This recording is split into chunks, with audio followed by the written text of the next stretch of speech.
Resident Evil 5. Hello there, Seraphim17 once again. This is my Resident Evil 5 professional difficulty video walkthrough. This is Chapter 5.1. It is the Underground Garden, and it's a pretty quick one compared to some of the ones we've been doing. So, I really like the contrast of this zone, where there's just this random oasis of flowers and what have you, which actually have a point to the narrative. You know, they're not there just for the sake of having a nice interim area. There is some logic behind them. And we're going to be pushing through the doorways into this zone, and the game is going to introduce you to the Licker. So, if you're a Resident Evil fan, you know what Lickers are, you've come across them numerous times. You remember that terrifying moment in the police department in Resident Evil 2, when Leon came across this intimidating foe for the first time. And depending on how much you know about the Lickers, you either got really good at avoiding them and just not dealing with them, or you wasted all your bullets on them and had a really tough time. On this game, you can kind of do either, and there are a few extra techniques that have been implemented that let us have a good advantage against Lickers, but it must be said, these creatures are one of the most annoying enemy in the game, because they have the ability to absorb damage very thoroughly. So there are times when you can hit them with your strongest gun, and it will not interrupt what they're doing. It will not knock them back. Other times it does, sometimes it doesn't. And then they have this ability to do a full screen grab, where they go back onto their hind legs and they'll hit you with their tongue, and they get armor while they're doing it, so it's very difficult to interrupt unless you're packing something like a Magnum, and it's a full screen grab that can be very dangerous, and then they can all do it at the same time. It leads to some nightmare scenarios. They have one big great weakness though. They're blind. So if you're very quiet and you move around the environment correctly, you can avoid dealing with most of them. There are a few sections where this is impossible, but for the most, you can utilize the fact that they don't necessarily know where you are. And then the second great weakness is they have their heart on the outside of their body, a little bit like the Tyrant. And if you shoot it, you'll do maximum damage to this creature. Additionally, if you knock them onto their back, you can then go up and do a quick time event where you stab them in the heart. And I think it's an instant kill. It's one of the strongest things you can do to the Lickers. But did you see that just then? This is what Lickers do when you have your aim on them. They will drop from the roof or jump to the roof when you're aiming at their heart. It's their counter to aiming at them, basically. You see, as soon as I try to fire, he jumps. That's what they do. But I'm not actually trying to kill them. I'm baiting them down this corridor so I can run past them and hit the door. They're not very fast, their pathfinding is not the best, and we're going to use that against them to completely avoid them. Killing them is good, because they drop a jewel that's worth about 3,000. The problem is the drop rate is so ridiculously poor, I don't ever recommend killing them.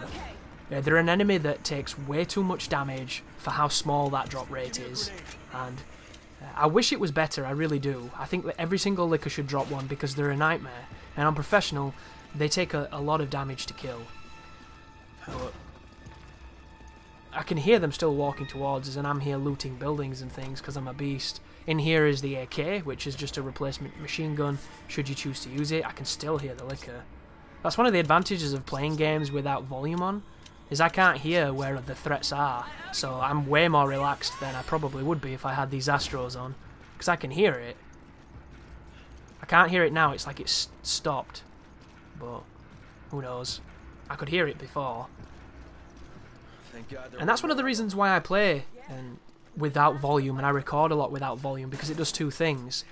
It enables me to have complete focus on what I'm looking at, which is great, and I also think it can improve your reflexes in a lot of ways because you don't have the sound, and sound compensates for a lot of what you miss with your vision. So when you only have one sense, I feel like that sense heightens.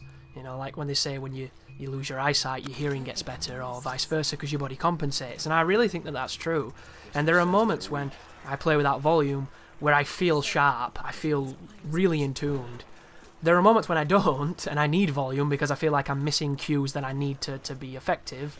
But if you've ever, you know, struggled with anything and you want some advice on how to approach it differently and maybe have a different effect, try that.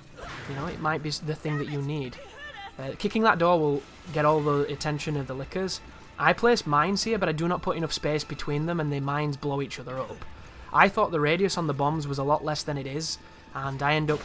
The trap is a great idea, but it just doesn't work as well as it could.